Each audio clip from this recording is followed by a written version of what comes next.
minutos. Damos la bienvenida al doctor Esteban Ronga Castro, académico y jurista. Doctor Ron, muy buenos días. En Ecuador realmente pocas cosas nos sorprenden ya, pero nos preguntamos si es que es posible una conspiración de este tipo, del que parece irse develando en el marco del avance de las investigaciones de los casos de independencia judicial y plaga.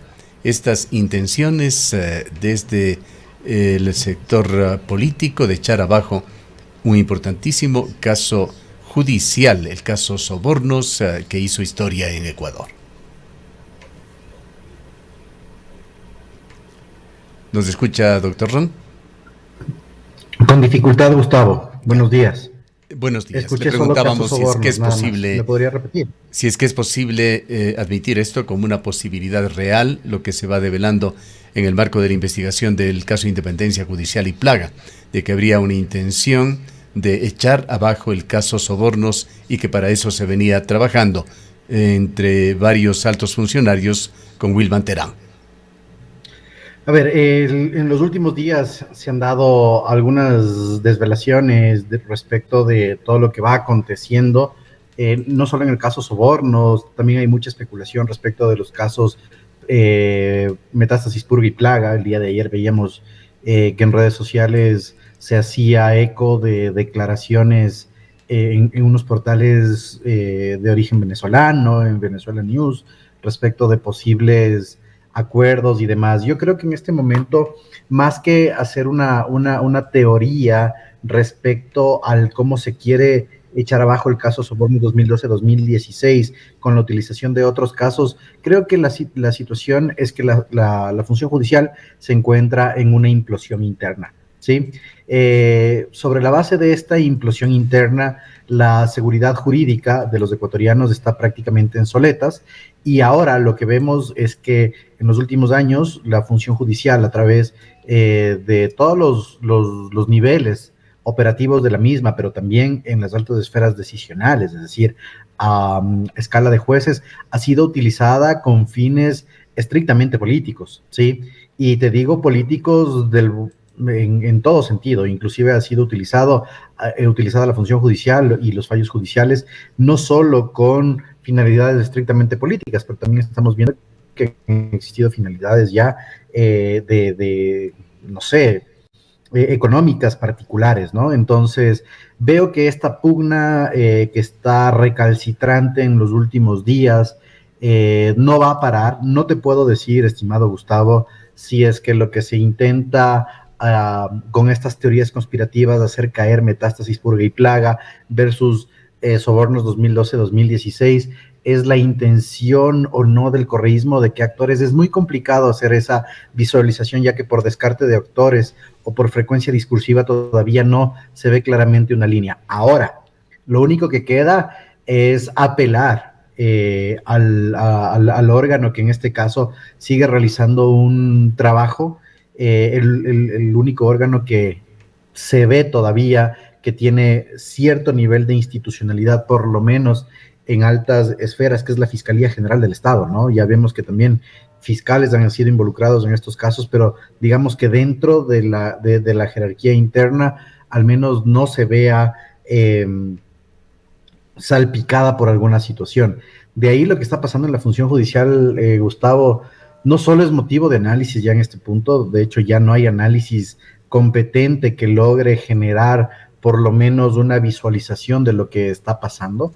Vemos que la irrupción de la corrupción en todo sentido, devenida de no solo del narcotráfico, sino también corrupción interna, termina haciendo explotar el sistema de administración de justicia, y ahora se habla inclusive de la Corte Nacional, ¿no? Y cada vez es peor, cada vez suben los niveles, pero no veo, como te digo, todavía ese hilo conductor de tratar de salir lo uno con lo otro. Lo que sí hay que mantener, estimado Gustavo, es que por parte de Revolución Ciudadana, los intentos para tratar de anular el caso Sobornos 2012-2016 han sido constantes, ¿no?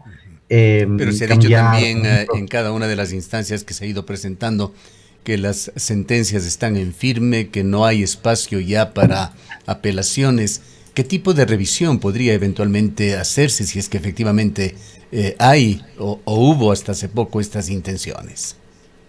Mira, Gustavo, dentro del caso Sobornos 2012-2016, lo único que queda es el recurso extraordinario de revisión. Sí, yo no soy penalista en ese sentido, pero conocemos que dentro del sistema jurídico ecuatoriano, en el ámbito penal, existe el recurso extraordinario de revisión.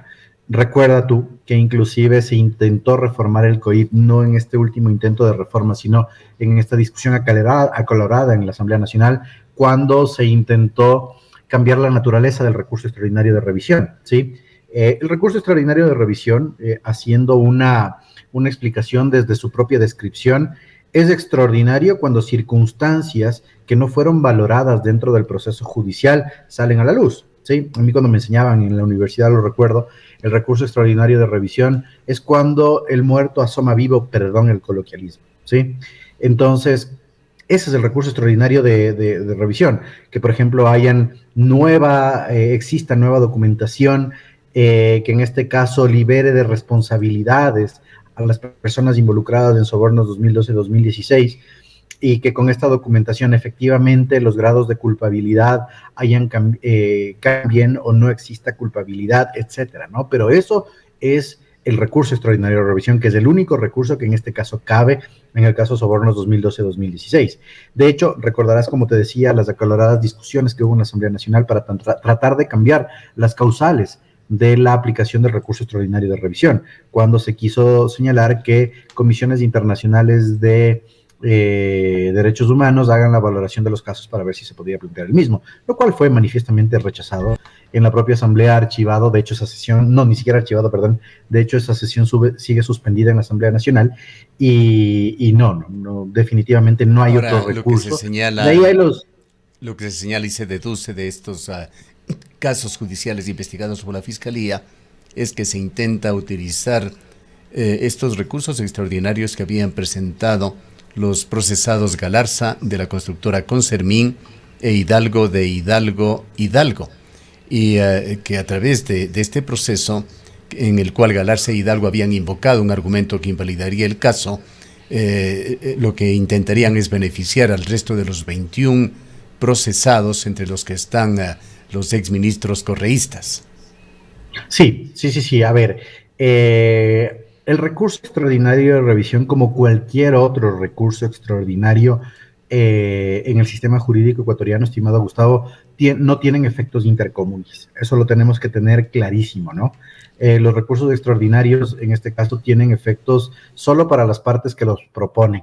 Sí, y de hecho, dentro de las estrategias de resolución de casos, los recursos extraordinarios se adecúan a tu realidad, a la realidad de Esteban Ron, a la realidad de Gustavo Cardoso.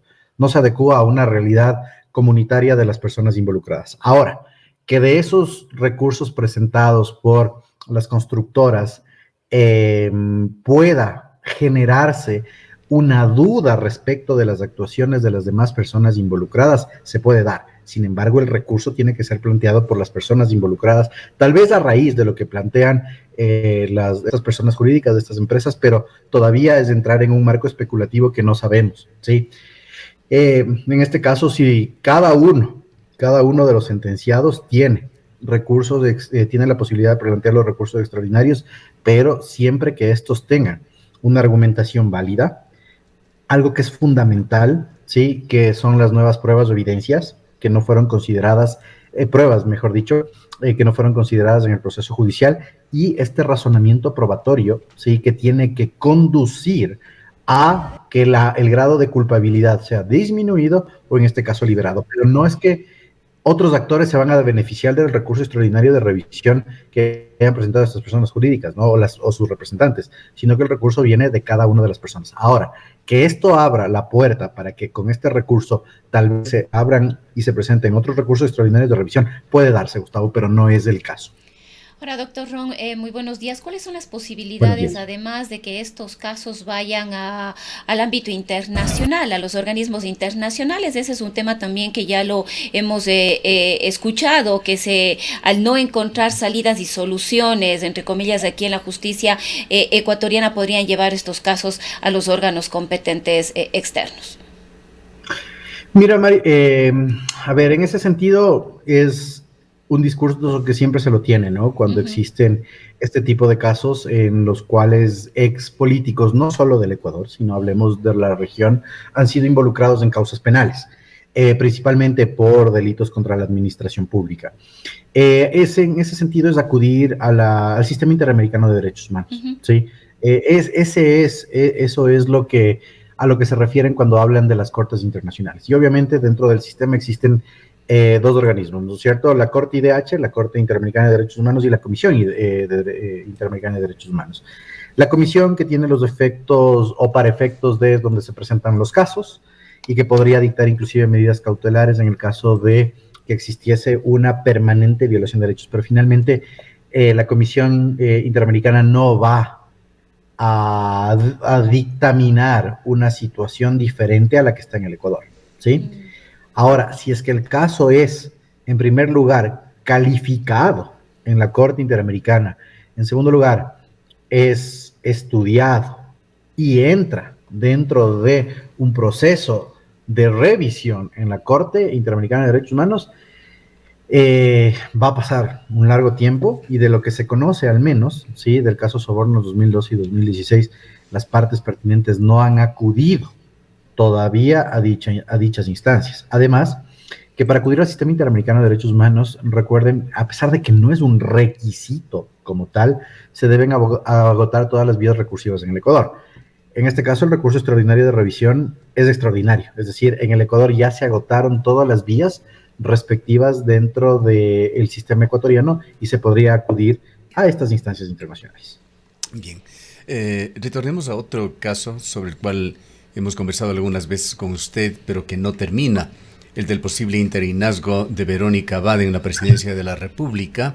La semana pasada trascendió de que se seguía estudiando posibilidades por parte del equipo político de Noboa para ver cómo se libran de esta posibilidad, y se señalaba que sugerían que Daniel Noboa vaya a través del camino de pedir licencias a la Asamblea, o para evitar, pedir licencia a la Asamblea, que en lugar de eso solicite más bien una serie de permisos laborales para ausentarse itinerantemente ciertas horas o días de su trabajo, y así evitar encargar la presidencia de la República. Lo primero que le preguntáramos a usted, que está allá donde se juegan todas estas situaciones y está el poder político de Ecuador, ¿hay asidero en que esto realmente se está estudiando por parte del equipo de Noboa, y es esto posible? Mira, Gustavo, yo creo que poco a poco, en este caso, el presidente Noboa y el gobierno se van quedando sin las posibilidades de que no se dé la sucesión vicepresidencial constitucional automática por parte de Verónica Abad, ¿sí? Ya se lo ha manifestado, lo hablamos contigo inclusive en otras ocasiones, que al irse agotando estas vías, la vía adecuada siempre será la aplicación directa del artículo 93 del Código de Democracia, que es la licencia sin remuneración. Vemos que el juicio político ya no prosperó por el no cambio del tipo penal a concusión o cohecho, en el caso del juzgamiento del hijo de la vicepresidenta. Segundo, la revocatoria del mandato no cabe, no estamos dentro del año de ejercicio de funciones por parte de Verónica Abad. Bueno, se ha intentado el tema de la Procuraduría en conocimiento del riesgo que esto determinaba en un pronunciamiento exacerbado y constitucional, se abstuvo, además, que es una actuación acertada por parte del procurador por intereses institucionales y de él, ¿no? La Corte Constitucional no se va a pronunciar. Tenemos todavía esta segunda infracción en el Tribunal Contencioso Electoral presentada por parte del consejero Juan Esteban Guarderas. No sabemos todavía detalles de la misma. El tribunal todavía no se ha pronunciado, no ha calificado de dicha denuncia, entonces ya no hay maniobras. ¿Qué es lo que sucede? En este caso, tanto el presidente como la vicepresidenta tienen el régimen general del servicio público, ¿sí?, según la LOCEP, Ley Orgánica de Servicio Público, y reglamento respectivo. Estos dos instrumentos normativos prevén que efectivamente se pida, pues, algunos tipos de licenciamientos, ¿no? Como por ejemplo el permiso con cargo a vacaciones o las vacaciones como tal, ¿sí? Son dos cosas diferentes. Recordemos que dentro del servicio público, pues, por cada mes trabajado, cada trabajador tiene, pues, la posibilidad de pedir 2.2 días después de cada mes trabajado. Se analiza que el presidente de la República, y eso es lo que se ha visto dentro del diálogo digital, los días que efectivamente haga campaña, pida pues este permiso con cargo a vacaciones para hacer agendas territoriales y demás. Ahora bien, ojo con un tema, ¿sí? Si el presidente decide hacer campaña, no puede ser sobre la base del normal decurso de la campaña porque él no ha pedido la licencia sin remuneración, ¿sí? Si es que él pide los días de vacaciones para hacer campaña, digamos que puede ser adecuado, pero dentro de la agenda gubernamental, cuando él no esté de vacaciones, no puede hacer ni siquiera el mínimo acto de campaña o de proselitismo, porque inmediatamente se configuraría la causal de una infracción electoral grave porque como servidor público está induciendo al voto. Eso es la gran complicación. Esto quiere decir que el presidente de la República está obligado a pedir licencia, porque esa es la discusión. ¿Debo pedir licencia o no debo pedir licencia? ¿Puedo ser presidente candidato o no? La Procuraduría consultó al Consejo Nacional Electoral, el CNE dijo que no era competente para resolver, volvió a la Procuraduría se ha pronunciado y ha dicho que a la final quedará en manos del CNE mismo este tema. Sí, ¿qué está diciendo la Procuraduría cuando queda en manos del CNE? En primer lugar, la candidatura de Daniel Noboa puede ser calificada, ¿sí? Recordemos que la licencia sin remuneración viene desde el primer día de campaña y vemos que definitivamente el presidente Noboa no va a realizar este pedido de licencia sin remuneración. Cabe este juego, como les digo, de que como servidor público pida vacaciones o permiso con cargo a vacaciones y que genere su agenda política. Sin embargo, tiene que cuidar, como les decía, que en su agenda gubernamental no haya la mínima duda de que está haciendo algún acto proselitista o está induciendo a una votación porque se configuraría prácticamente imposible. La infracción. Pero Gustavo, aquí hay que señalar algo, ¿sí? El artículo 93 es mandatorio. El artículo 93 del Código de la Democracia es mandatorio, ¿sí? No es o no existe un verbo que permita otra interacción, no es puede solicitar licencia, en este caso licencia sin remuneración, o puede solicitar vacaciones y demás. El artículo 93 del Código es mandatorio. Dice, debe solicitar licencia sin remuneración en caso de reelección, ¿sí? Ahora, el tema es que, claro, la vicepresidenta Abad tampoco da su brazo a torcer, y en ese sentido, si es que el presidente Noboa no quiere encargar a Verónica Abad por temas de carácter personal, ¿sí? Las maniobras son de otro estilo. En este caso es que la vicepresidenta deje de ser vicepresidenta, que ya vemos que también le veo bastante complicado el camino. Cabe concluir que habrá, o que las posibilidades son más altas en el sentido de que habrá un gobierno interino de Verónica Abad, a menos que el presidente Noboa no se candidatice. Así es, sí, definitivamente. O sea, como se ha dicho previamente, no hay problema jurídico, no hay interpretación. Si es que hubiese todavía alguna,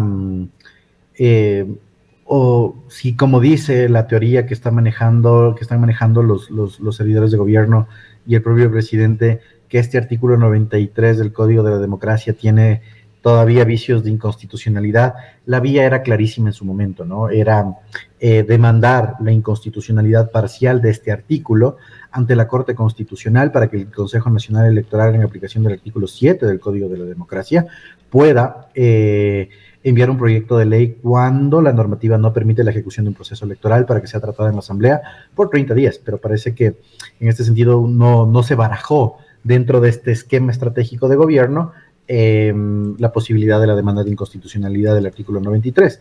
Y nuevamente, al no haber sido expulsada esta norma, bajo ninguna circunstancia, es de aplicación mandatoria. Entonces, yo creo que la única solución en este punto, y como lo hemos mantenido, estamos en el medio de una discusión, no puedo decir ni siquiera conflicto, pero de una discusión o un desentendimiento de carácter personal, y creo que la mejor vía en este caso es el diálogo para no estar movilizando ni a la administración pública ni a las instituciones jurídicas o vaciando las instituciones jurídicas del ordenamiento a efectos de cumplir una finalidad personal.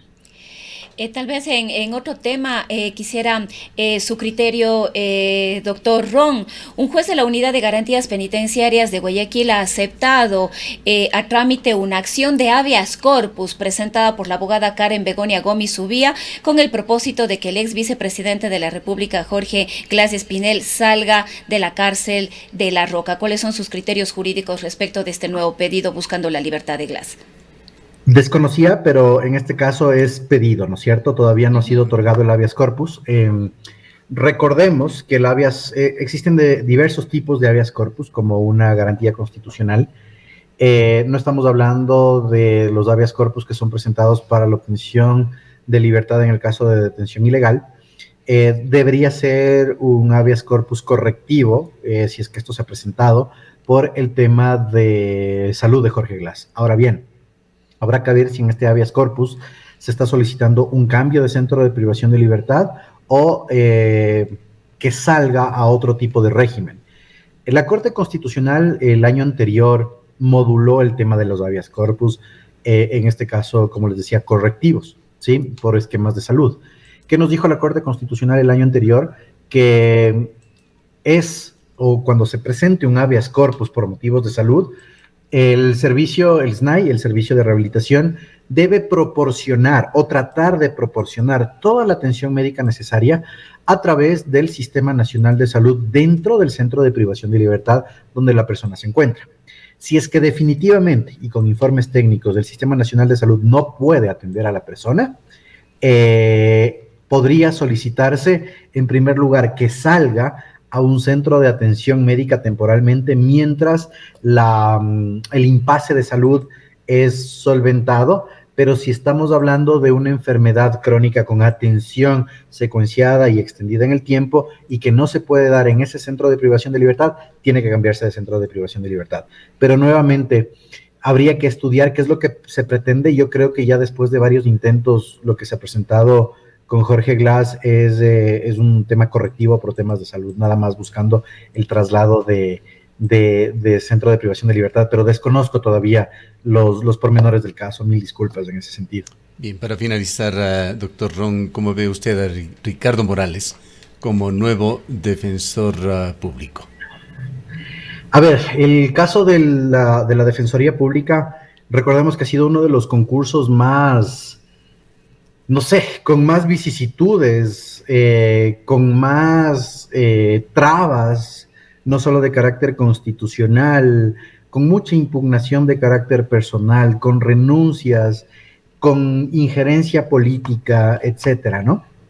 Ahora bien, la última depuración de candidatos que se hizo al interior del Consejo de Participación Ciudadana y Control Social, creo que fue, no sé si acertada, pero tuvo ciertos niveles de asertividad. Parece un juego de palabras, pero no lo es. Descalificó, por ejemplo, a personas que tenían prohibición legal para inclusive concursar, como este juez del Tribunal Contencioso Electoral. Otros casos hubo una revaloración de los méritos y demás. Finalmente ha llegado pues a su puerto el concurso, se ha nombrado al abogado Morales. De hecho, la posesión también llama muchísimo la atención porque vimos en el diálogo digital que la declaración juramentada de inicio de gestión ya estaba realizada previo al nombramiento, que la asamblea se apuró al momento de la posesión. Mira, Gustavo, difícil, desconozco la trayectoria profesional, salvo de lo que se ha hablado, como te digo, en diálogo digital y en medios de comunicación. La Defensoría Pública cumple un rol estratégico, en este caso en el tema de seguridad jurídica y estándares de justiciabilidad en el país. Esperemos que no es una organización conflictiva, de hecho, es una organización, es una institución que requiere más que nada ejecución presupuestaria y capacitación de los defensores, pero veamos, ¿no? Todavía no conocemos, no es identificable una tendencia política del nuevo defensor, está todavía construyéndose antes de un análisis, estimado Gustavo. Bien, gracias, doctor Ron, por habernos acompañado. Siempre es un gusto. Gracias a ustedes por la invitación, honrado por la misma. Declaraciones del doctor Esteban Ron, académico y experto en Derecho Electoral. Son las 8:06. El estadio está